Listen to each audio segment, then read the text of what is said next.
10 محرم الحرام کو کربلا کا واقعہ رونما ہوا تو اس موسم میں اطراف و اکناف عالم میں اس حوالے سے بات ہوتی ہے، ذکر کیا جاتا ہے۔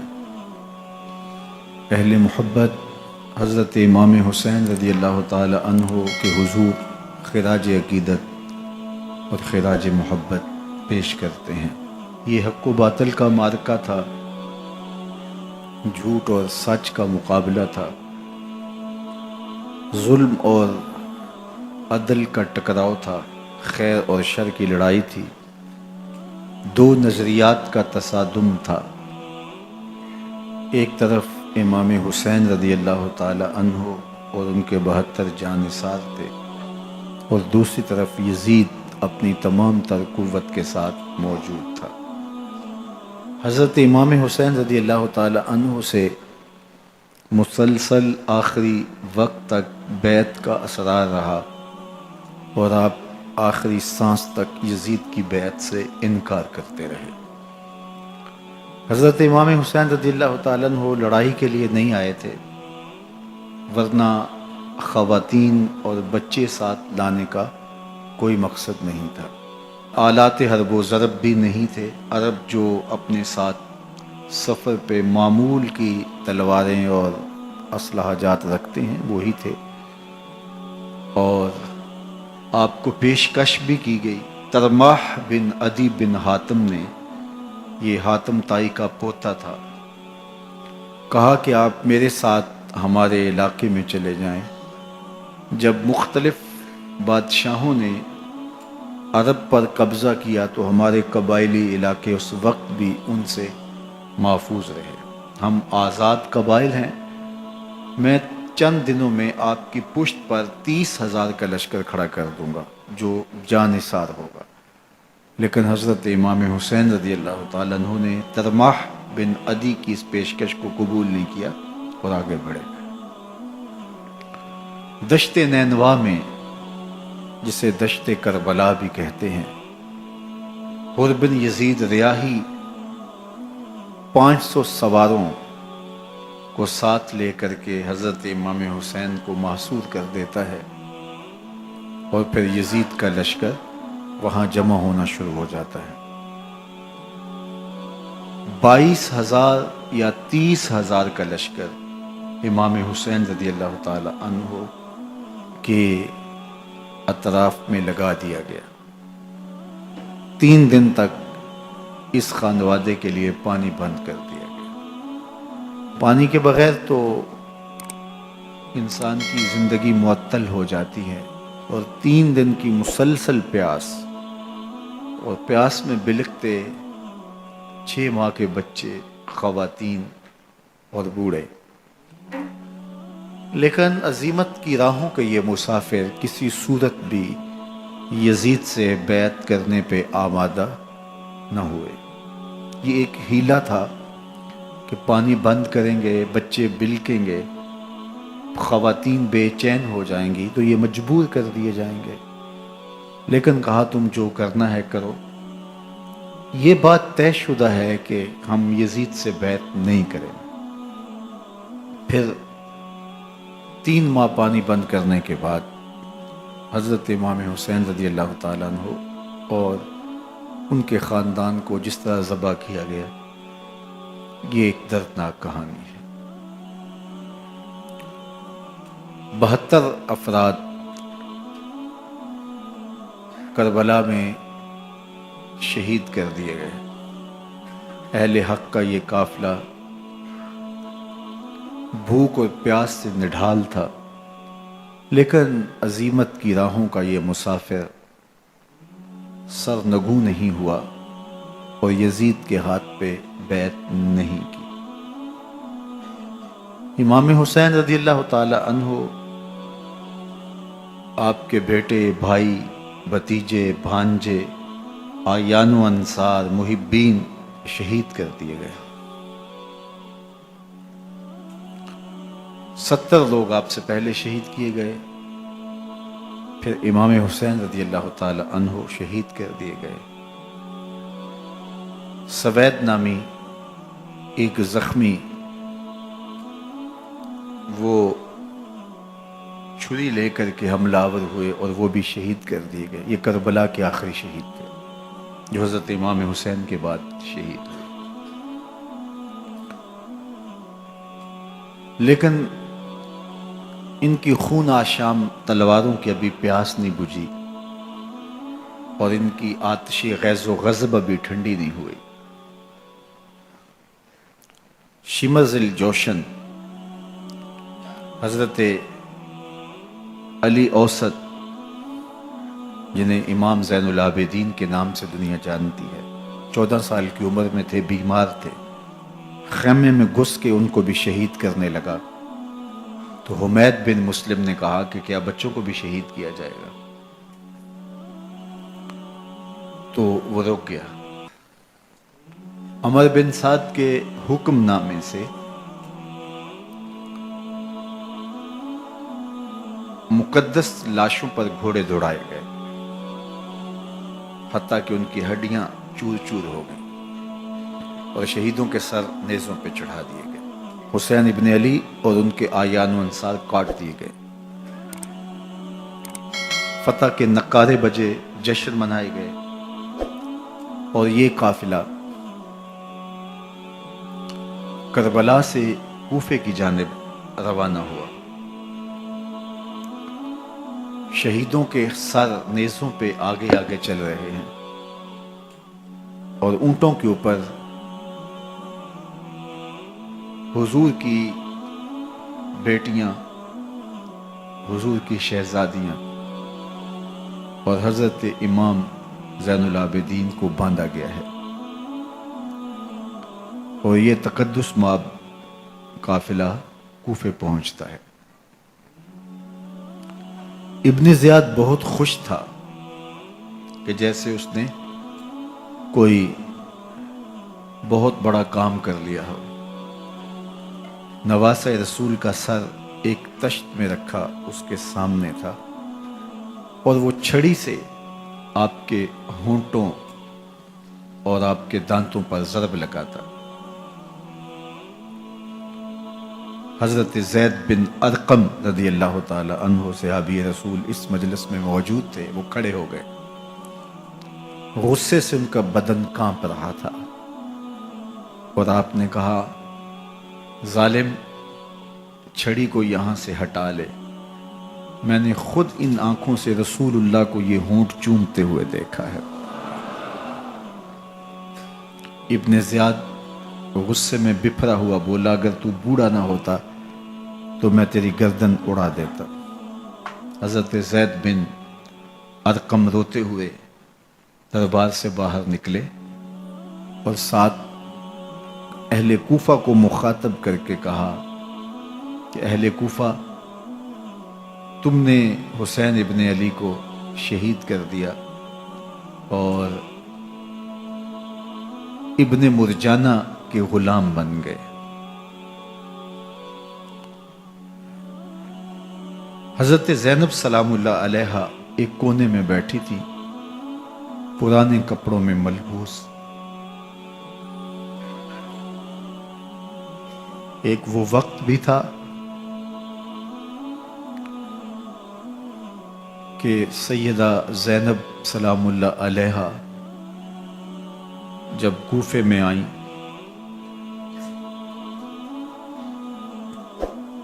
سیدنا علی المرتضیٰ کے زمانے میں، ان کے دور خلافت میں دارالخلافہ کوفہ متعین ہوا. تو یہ مدینے سے کوفے آئیں تو اس وقت کوفے کی معزز خواتین نے ان کا استقبال کیا. خلیفۃ المسلمین کی شہزادی، رسول اللہ کی بیٹی سیدہ فاطمہ الزہرا کا عکس حضرت زینب سلام اللہ علیہا کوفے میں داخل ہوئیں. تکریم، عزت اور وقار کے ساتھ آپ کا استقبال کیا گیا اور آپ خواتین کو درس قرآن دیتی، حضور کی شریعت سکھاتی. اور آج وہی کوفہ ہے، وہی دیوار و در ہے، اور وہی زینب ہے، اور آج زینب کے ساتھ حسین ابن علی کا کٹا ہوا سر ہے۔ پرانے کپڑوں میں ملبوس حضرت زینب سلام اللہ علیہ آج اسی کوفے میں داخل ہوئی ہیں۔ دارالامارت کے ایک کونے میں تشریف فرما ہے کہ ابن زیاد پوچھتا یہ خاتون کون ہے؟ حضرت زینب خاموش رہی۔ اس نے دوسری مرتبہ پوچھا، آپ پھر خاموش رہی۔ تیسری مرتبہ پوچھا، آپ پھر خاموش رہی۔ پھر ایک لونڈی نے بتایا یہ زینب بنت علی ہیں۔ تو اس کے سامنے حضرت امام حسین کا کٹا ہوا سر پڑا تھا، اور وہ حضرت زینب سے مخاطب ہو کے کہنے لگا کہ اللہ نے تمہیں شکست دی اور یزید بن معاویہ کو فتح عطا کی۔ تو حضرت زینب سلام اللہ علیہ پھر دربار ابن زیاد میں ایک خوبصورت خطبہ عطا کیا۔ زینب بول رہی تھی، لگ رہا تھا مولا کائنات بول رہے ہیں۔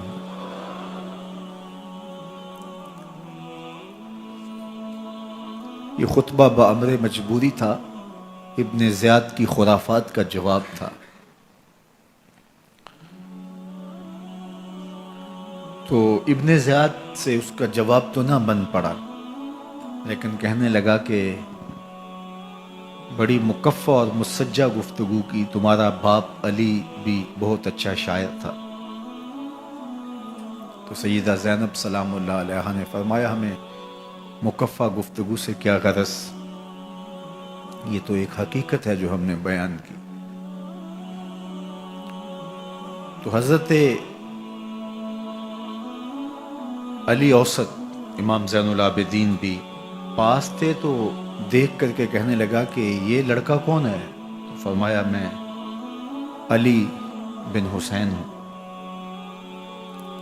تو کہا کہ انہیں تو قتل کر دیا گیا۔ کہا وہ میرے بھائی تھے اور ان کا نام بھی علی تھا، میرا نام بھی علی ہے۔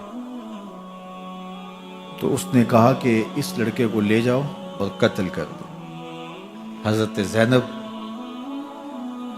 علی اوسط امام زین العابدین کے ساتھ چمٹ گئی اور کہا کہ اگر تم اسے قتل کرو گے تو اس کے ساتھ مجھے بھی قتل کرنا ہوگا۔ تو ابن زیاد کہنے لگا کہ یہ عورت سچ کہتی ہے، واقعی اس کے جذبات یہی ہیں۔ اور الصلاۃ جامعہ کی پکار کے ساتھ مسجد کوفہ میں آ گیا۔ کوفے کے لوگ سارے ابن زیاد کے سامنے تھے۔ امام حسین کا کٹا ہوا سر ابن زیاد کے سامنے تھا، اور اس نے کہا کہ اللہ نے یزید بن معاویہ کو فتح دی اور کذاب ابن کذاب معاذ اللہ حسین ابن علی کو شکست دی۔ جب اس نے یہ بات کہی تو عبداللہ بن عفیف الازدی رضی اللہ تعالی عنہ موجود تھے، وہ کھڑے ہو گئے۔ غصے سے ان کا بدن کانپ رہا تھا، اور آپ نے پوری ہمت کے ساتھ ابن زیاد کو جواب دیتے ہوئے کہا، ظالم، حسین سچا، حسین کا باپ بھی سچا، تو جھوٹا، تیرا باپ بھی جھوٹا، جس نے تجھے امیر بنایا وہ بھی جھوٹا۔ تو ابن زیاد نے جب اپنے بارے عبداللہ بن عفیف سے یہ بات سنی تو اس نے حکم دیا کہ ان کا سر کاٹ دیا جائے، اور پھر حضرت عبداللہ ابن عفیف رضی اللہ تعالی عنہ کو شہید کیا گیا اور ان کی لاش کو سولی چڑھا دیا گیا۔ حق کی راہ کے یہ مسافر اپنی جان کس طرح راہ خدا میں سپرد کر رہے تھے۔ اہل کوفہ سہمے ہوئے، ڈرے ہوئے ابن زیاد کے دربار میں بیٹھے تھے، اور امام حسین رضی اللہ تعالی عنہ کے قتل کا، ان کی شہادت کا انہیں دکھ تو تھا، لیکن ان کے اندر ہمت، طاقت اور توانائی نہیں تھی۔ ان کی تلواریں یزید کے ساتھ رہیں اور دل امام حسین رضی اللہ تعالی عنہ کے ساتھ رکھنے کی بات کرتے تھے۔ پھر یہ قافلہ کوفہ سے چلتے چلتے دمشق کی جانب عازم سفر ہوا. ایک اونٹ پہ تین لوگوں کو سوار کیا گیا تھا. امام زین العابدین کو سوار بھی کیا گیا اور بدن پر زنجیریں بھی باندھی گئیں. جکڑ کر کے سواری پہ بٹھایا گیا. اللہ اکبر. جہاں جہاں سے یہ لوگ گزرتے لوگوں کو ان کی حالت پہ رحم آتا. بہت سارے لوگ نہیں جانتے تھے یہ کون ہیں. عمومی طور پہ راستوں میں یہی بتایا گیا کہ کچھ باغی لوگ ہیں جنہوں نے حکومت سے بغاوت کی تو ان کے کیفر کردار تک پہنچا دیا گیا. راستے میں ایک گرجا گھر آیا اور وہاں یہ لوگ رات رکتے ہیں. گرجا گھر کی دیوار پہ لکھا ہوا تھا اترجو امت قتلت حسین شفاعت جدہ یوم الحساب. کیا وہ امت جنہوں نے حسین ابن علی کو شہید کیا قیامت کے دن انہی کے نانے سے شفاعت مانگیں گے؟ کس منہ سے شفاعت طلب کریں گے؟ اسی حسین ابن علی کے نانا سے جن کے بیٹے کو، جن کے شہزادے کو، نواسے کو ان لوگوں نے شہید کیا. جب یہ تقدس مآب قافلہ دمشق پہنچا تو راستے میں ایک شخص قرآن مجید کی تلاوت کر رہا تھا. اپنے مکان کی چھت پہ بیٹھ کے تلاوت کر رہا تھا اور یہ قافلہ اس طرح سے گزر رہا تھا کہ شہیدوں کے کٹے ہوئے سر نیزوں کی نوک پہ تھے اور عصمت شیار خواتین اور امام زین العابدین اونٹوں پہ بندھے ہوئے تھے. تو پڑھنے والا تلاوت کر رہا تھا کہ کہف اور رقیم یہ ہماری نشانیوں میں سے بڑی عجیب نشانیاں ہیں. تو جب وہ پڑھ رہا تھا تو سر حسین سے آواز آئی یا تالی القرآن، اے قرآن پڑھنے والا. اصحاب کہف سے زیادہ عجیب قتلی و حملی، میرا قتل کرنا اور نیزے کی نوک پہ چڑھایا جانا. یہ قافلہ یزید کے دربار میں پہنچتا ہے. یزید بہت خوش ہوا اور اس نے حضرت امام زین العابدین رضی اللہ تعالیٰ عنہ سے کہا کہ تمہارے باپ نے میری حکومت کے خلاف بغاوت کی اور وہ اپنے انجام کو پہنچے. تو آپ نے جواب میں قرآن مجید کی آیات کی تلاوت کی اور اہل بیت کے مناقب اور فضائل بیان کیے. سیدہ زینب سلام اللہ علیہ کا ایک خطبہ اہل بیت کی عظمت، مناقب اور فضائل میں یزید کے دربار میں اپنی انوکھی اور البیلی شان رکھتا ہے. یزید پہلے تو خوش ہوا لیکن جب اس نے لوگوں کے چہرے دیکھے تو وہ پریشان ہو گیا. حتیٰ کہ یزید کے دربار میں ایک عیسائی سفیر آیا ہوا تھا تو اس نے جب کٹے ہوئے سر دیکھے اور خستہ حال سادات کی شہزادیوں کو دیکھا تو اس نے کہا یہ کون لوگ ہیں؟ تو اسے بتایا گیا تو اس نے بڑے تعصف کا اظہار کیا. کہا کتنے بد نصیب لوگ ہو، ہمارے پاس حضرت عیسیٰ علیہ السلام کے گدھے کا کھر موجود ہے اور ہم اسے بھی عزت کی جگہ پہ رکھے ہوئے ہیں، اور تم کتنے بدبخت ہو اپنے رسول کے نواسے کو شہید کر دیا. بے مروت بے وفا تیرا بھی کیا افسانہ ہے، جس نے اپنی ہی شمع کو گل کیا تو وہ پروانہ ہے. تو یزید نے جب لوگوں کے تیور دیکھے اور بدلتے ہوئے حالات دیکھے تو اس نے تعصف کا اظہار کیا اور کہا اللہ برا کرے ابن زیاد کا، وہ امام حسین کو میرے تک پہنچنے دیتا تو میں ان سے اچھا معاملہ کر لیتا. کچھ لوگ اس سے یزید کو بری الذمہ قرار دینے کی کوشش کرتے ہیں لیکن یزید کے اپنے حکم سے سب کچھ ہوا۔ ابن اسیر نے لکھا ہے کہ جب یزید مرا تو ابن زیاد دمشق آ رہا تھا، اس کے ساتھ مسافر بن شریح بھی تھا، تو اچانک وہ کچھ سوچنے لگا۔ تو مسافر بن شریح نے کہا کہ ابن زیاد میں تمہیں بتاؤں تم کیا سوچ رہے ہو؟ کہا بتاؤ۔ کہا تم یہ سوچ رہے ہو کہ میں نے نواسہ رسول کو شہید کیوں کیا؟ تو کہنے لگا کہ یہ مجھے یزید کا حکم تھا، اور اگر میں نواسہ رسول کو شہید نہ کرتا تو وہ مجھے قتل کر دیتا۔ اور جب مسلم بن عقبہ کو مدینہ المنورہ کی حرمت کو پامال کرنے کے لیے اور حضرت عبداللہ ابن زبیر رضی اللہ تعالیٰ عنہ کی خلافت کے اعلان کے بعد مکہ المکرمہ پر حملے کے لیے جو یزید نے بھیجا، تو اس سے قبل اس نے ابن زیاد کو کہا کہ یہ کام تم کرو۔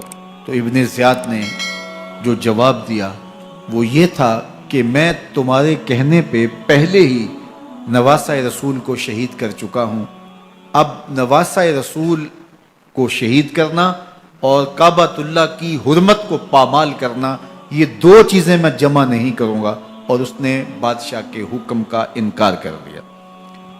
تو یزید نے امام حسین رضی اللہ تعالیٰ عنہ کی شہادت کا حکم دیا تھا ابن زیاد کو، اور یہ دو گواہیاں میں نے ابن زیاد سے آپ کے سامنے رکھی۔ باقی اس کا یہ سیاسی پینترا کہ وہ تعصب کا اظہار کرے، تو قاتل کی پشیمانی مقتول کی اہمیت تو بڑھا سکتی ہے، لیکن قاتل کے دامن سے قتل کا داغ نہیں دھو سکتی۔ تو حضرت امام حسین رضی اللہ تعالی عنہ کا قتل یزید کو اب نظر آ رہا تھا مجھے بہت مہنگا پڑے گا، آخرت تو برباد ہوئی ہی ہوئی، دنیا بھی میں نے برباد کر لی، اور میری حکومت بھی مستحکم نہیں رہ سکے گی۔ تو اب اس نے یہ کہنا شروع کر دیا کہ خدا برا کرے ابن مرجانہ کا کہ وہ راستہ دے دیتا اور امام حسین کو میرے تک پہنچ دیتا۔ حضرت امام زین العابدین سے اب وہ لجاجت کرنے لگا اور کہنے لگا کہ حضرت آپ کچھ ارشاد فرمائیے۔ تو آپ نے تین چیزیں ارشاد کی۔ آپ نے فرمایا ایک تو ہمیں خیریت سے مدینے بھیج دو، اور دوسری بات کہ قاتلان حسین کو ان کے کیفر کردار تک پہنچاؤ، اور تیسری بات مجھے دمشق کی جامعہ مسجد میں خطبہ جمعہ کی اجازت دو۔ اس نے کہا کہ خطبہ جمعہ کی اجازت بھی دیتا ہوں، آپ کو خیریت سے مدینہ المنورہ بھی روانہ کر دیا جائے گا، لیکن قاتلان حسین کو کیفر کردار تک پہنچانا یہ میرے بس میں نہیں ہے، یہ ممکن نہیں ہے۔ اب مجھے بتائیے، حاکم وقت ہو اور اتنا بڑا سانحہ اور واقعہ ہو گیا ہو، تو وہ وہیں کھڑے کھڑے معذرت کر لے کہ یہ اس بات کو رہنے دو، تو اس کا مطلب سمجھنے میں کسی بھی باشعور شخص کو دیر نہیں لگتی۔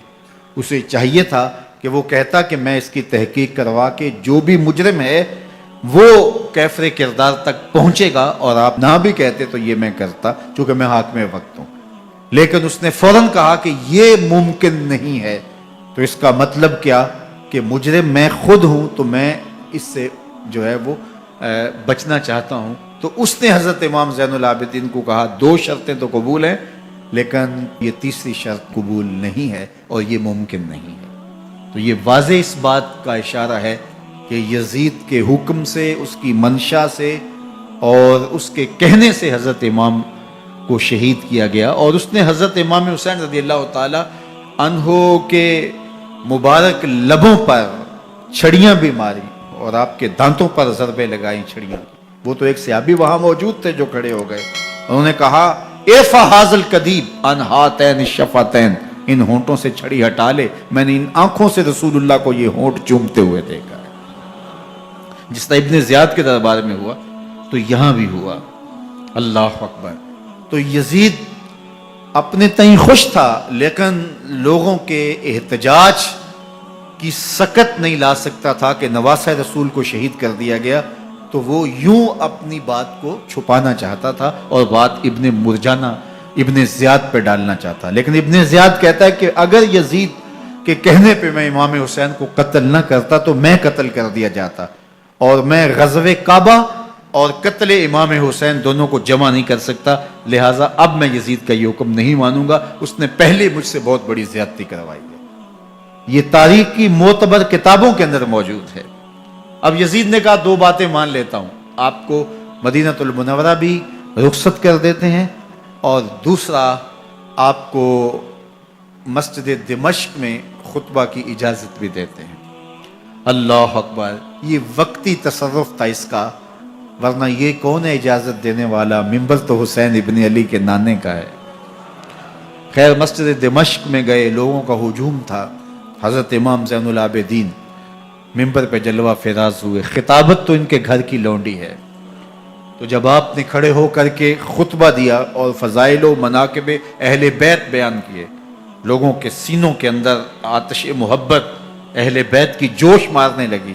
یزید ڈر گیا کہ اگر کچھ دیر خطبہ جاری رہا تو کہیں ایسا نہ ہو کہ لوگ میرے خلاف اٹھ کھڑے ہوں، تو اس نے مؤذن کو اشارہ کیا اور وہ اذان دینے لگا، تو اس نے کہا اللہ اکبر اللہ اکبر، تو حضرت امام زین العابدین نے کہا اس میں کوئی شک نہیں کہ اللہ سب سے بڑا ہے۔ پھر کہا اشہد اللہ الہ الا اللہ، تو امام زین العابدین نے فرمایا کہ ہم نے اس بات کی اپنے خون سے گواہی دی ہے کہ اللہ کے علاوہ کوئی معبود نہیں ہے۔ پھر اس نے کہا اشہد ان محمد رسول اللہ، تو حضرت امام زین العابدین نے یزید کی آنکھوں میں آنکھیں ڈال کے کہا یزید دیکھ، اذان میں تیرے نانے کا نام ہے یا میرے نانے کا نام ہے؟ تو حسین ابن علی رضی اللہ تعالی عنہ کا نام کبھی بھی مٹنے والا نہ زیاد کا وہ ستم رہا، نہ یزید کی رہی وہ جفا، رہا تو نام حسین جسے زندہ رکھتی ہے کر۔ یزید نے امام حسین رضی اللہ تعالیٰ عنہ کو راستے سے ہٹا دیا، اس کا خیال تھا کہ یہ باغی ہیں اور میں ان کو کچل دوں۔ حضرت امام حسین شہید کر دیے گئے، ان کا خاندان شہید کر دیا گیا۔ صرف 14 سال کے امام زین العابدین رضی اللہ تعالی عنہ اس حادثے میں، اس واقعہ میں جو ہے وہ بچے، اور سب سے زیادہ دکھ اپنی آنکھوں سے انہوں نے دیکھے، کربلا کا منظر بھی دیکھا، کوفے کا دارالعمارہ بھی دیکھا، اور دمشق کا دربار یزید بھی دیکھا، اور پھر یہاں سے مدینے پہنچ کر اہل مدینہ سے جو سامنا ہوا امام زین العابدین نے وہ لمحے بھی دیکھے۔ کہتے ہیں اس واقعہ کربلا کے بعد حضرت امام زین العابدین کبھی ہنسے نہیں تھے، جب بھی پانی پینے لگتے تو رو پڑتے، انہیں شاید سکینہ کی پیاس یاد آ جاتی تھی۔ امام زین العابدین کا رنگ زرد ہو جاتا جب کربلا کی یاد آتی، اور بسا اوقات شہر سے وحشت ہونے لگتی اور دور باہر نکل جاتے اور جا کر کے وہاں خیمہ گاڑ لیتے اور مہینہ مہینہ وہاں ذکر و فکر اور عبادت میں لگے رہتے۔ امام زین العابدین کے ہاتھوں میں ہتھ کڑیاں، پاؤں میں زنجیریں، اور اونٹ پہ باندھ کر کے جب حضرت امام زین العابدین کو شہیدوں کی لاشوں کے قریب سے گزارا گیا تو غشی پہ غشی طاری ہو رہی تھی امام زین العابدین پہ، اور وہ گھڑیاں بھی امام زین العابدین پر کتنی دردناک تھیں کہ جب شہزادیاں اونٹوں کے ساتھ باندھی گئی تھی اور امام زین العابدین اپنے بابا کا سر اپنے سامنے چلتا ہوا دیکھتے تھے، اور یہ دردناک لمحے کہ جب رات کی گھڑی آئی تو زینب سلام اللہ علیہ نے دیکھا کہ زین العابدین کے آنسو نہیں تھمتے اور ان کو غشی پہ غشی آتی ہے، تو وہ آگے بڑھ کے ان کو اپنی آغوش میں سمیٹتی ہیں اور کہا زین العابدین کیا ہوا؟ کہا کہ پھپھو جان اگر ہو سکے تو بابا کا سر کچھ دیر کے لیے میری گود میں نہیں آ سکتا ہے۔ وہ وقت بھی امام زین العابدین پہ آتا ہے جب زخم اور درد اور دکھ حد سے تجاوز کرتے ہیں تو زین العابدین مدینہ کی طرف منہ کر لیتے ہیں اور حضور کی بارگاہ میں ہوا کے ہاتھوں پیغام بھیجتے ہیں، ان نلتا یا ریح الصبا یومن الی ارض الحرمی بلغ سلامی روزتن فیہا النبی المحترم یا رحمتا للعالمین ادرک لزین العابدین محبوس عید الظالمی فی الموکب والمزدحم۔ امام زین العابدین نے یہ سارا دردناک منظر اپنی آنکھوں سے دیکھا اور یہ سارے دکھ سہے۔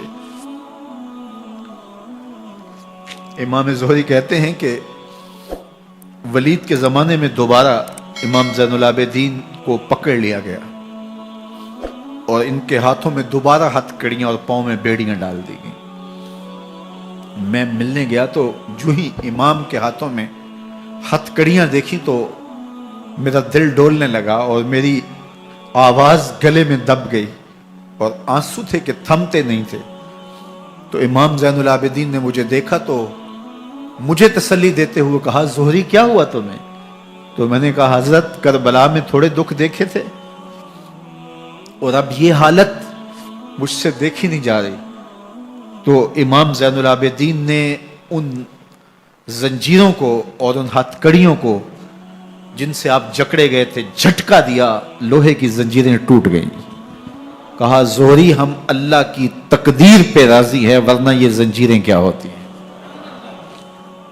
امام زین العابدین کو اللہ نے عزتوں سے نوازا تھا، ہر دور کے حاکم وقت ڈرتے تھے اور ان کی عزت سے حسد کرتے تھے۔ ولید بن عبد الملک بنو امیہ کا بڑا تگڑا حکمران گزرا ہے۔ ایک دن طواف کرتے کرتے حجر اسود کے سامنے آیا اور اس کے دل میں آیا کہ میں حجر اسود کو بوسہ کروں، لیکن رش اتنا تھا کہ آگے بڑھنے کی ہمت نہ ہوئی اور پیچھے ہٹ کے کھڑا ہو گیا کہ رش کم ہوتا ہے تو میں حجر اسود کو چومتا ہوں۔ اتنے میں امام زین العابدین رضی اللہ تعالی عنہ وہ بھی طواف کرتے کرتے حجر اسود کے قریب آئے، ایک لمحے کے لیے توقف کیا، لوگوں نے راستہ چھوڑ دیا۔ امام زین العابدین آگے بڑھے، حجر اسود کو چوما، پھر آگے بڑھ گئے۔ ولید بن عبد الملک کو بڑا غصہ آیا کہ لوگوں نے میرے لیے تو راہیں نہیں چھوڑی اور زین العابدین کے لیے راہیں چھوڑ دی ہیں۔ تو وہ اپنے درباری شاعر کو، فرزدق کو جو اس کے ساتھ کھڑا تھا، اس کو پوچھتا ہے من ھذا، یہ کون ہے؟ حالانکہ اسے پتا تھا یہ امام زین العابدین ہے۔ بعض اوقات سوال تفہیم کے لیے کیا جاتا ہے، سمجھنے کے لیے کیا جاتا ہے، اور بعض اوقات سوال تحقیر کے لیے کیا جاتا ہے۔ جس طرح کسی شخص کو آپ پسند نہ کرتے ہو اور وہ کوئی کام کرے تو آپ کہتے ہیں یہ کون ہے، یہ کون ہے؟ تو اس نے کہا من ھذا، یہ کون ہے؟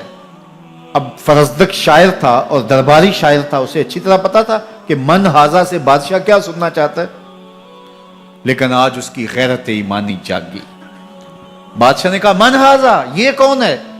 تو فرزدق نے بادشاہ کی آنکھوں میں آنکھیں ڈال کے کہا بادشاہ تو نہیں جانتا یہ کون ہے؟ اس کو تو بطحا کے سنگ ریزے بھی جانتے ہیں، اس کو تو زمین والے بھی جانتے ہیں، آسمان کے فرشتے بھی جانتے ہیں۔ یہ فاطمہ کا بیٹا ہے، یہ علی کا شہزادہ ہے، یہ رسول اللہ کا نواسہ ہے۔ تیرا من ھذا کہنا اس معرفہ کو نکرا نہیں کرے گا، یہ کل بھی معرفہ تھا، یہ آج بھی معرفہ ہے۔ کھڑے کھڑے امام زین العابدین کی شان میں ایک طویل قصیدہ لکھ دیا۔ بادشاہ تو اس سے کچھ اور سوچ رہا تھا، الٹ ہو گیا، اس نے فرزدق کو جیل میں ڈال دیا۔ امام زین العابدین کو پتا چلا، آپ نے اشرفیوں کی 2 تھیلیاں خادم کے ہاتھ بھیجی کہ ہماری وجہ سے تمہارے اوپر یہ افتاد پڑی ہے۔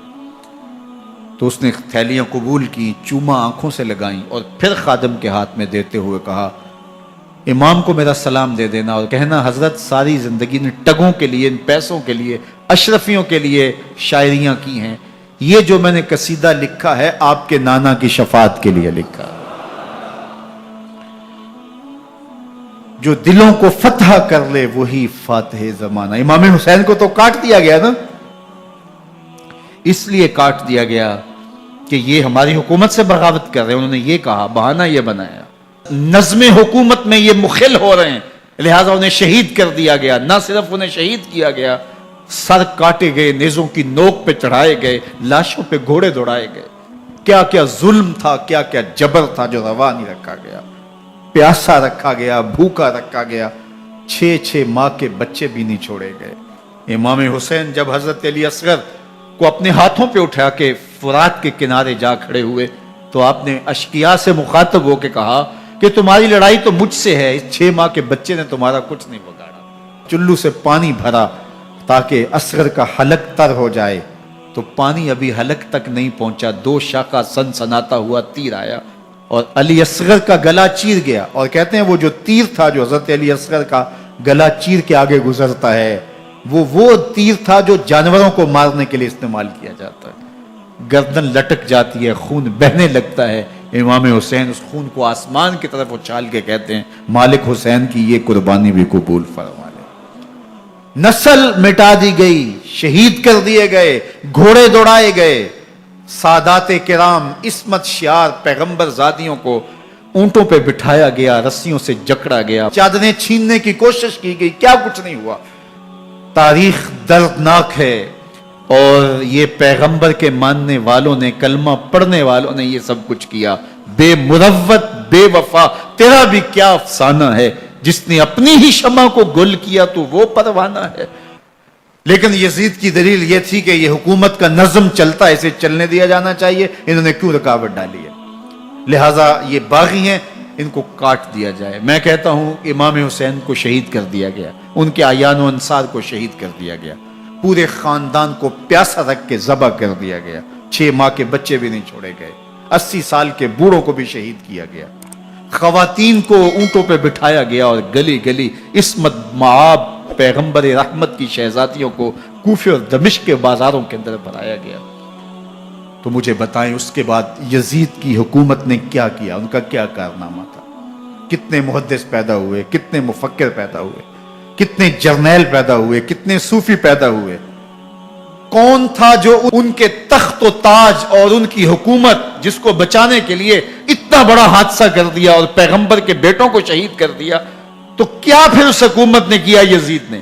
یزید کا اپنا بیٹا تخت پہ بیٹھنے کے لیے تیار نہیں تھا۔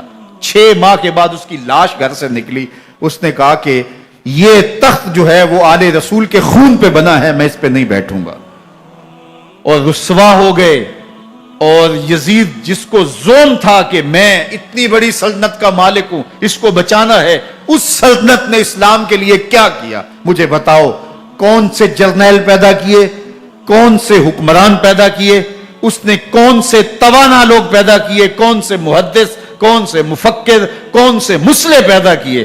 اور جس خاندان کو کاٹ دیا گیا، صرف ایک 14 سال کا علی اوسط زین العابدین بچا۔ اور ذرا حسین ابن علی کی نسل دیکھو، جعفر صادق کس نسل سے ہیں، باقر العلوم کس نسل سے ہیں، حضرت غوث اعظم کس کے شہزادے ہیں، حضرت داتا گنج بخش علی حجویری کس کے بیٹے ہیں، اور حضرت معین الدین چشتی اجمیری کس کے بیٹے ہیں؟ آج زمانے کو جو بھی دیا ہے حسین کے بیٹوں نے دیا ہے۔ یزید تخت بچا کر بھی امت کو کچھ نہ دے سکا، اور امام حسین نے سب کچھ لٹا کے امت کو ایمان کی بہاریں عطا کر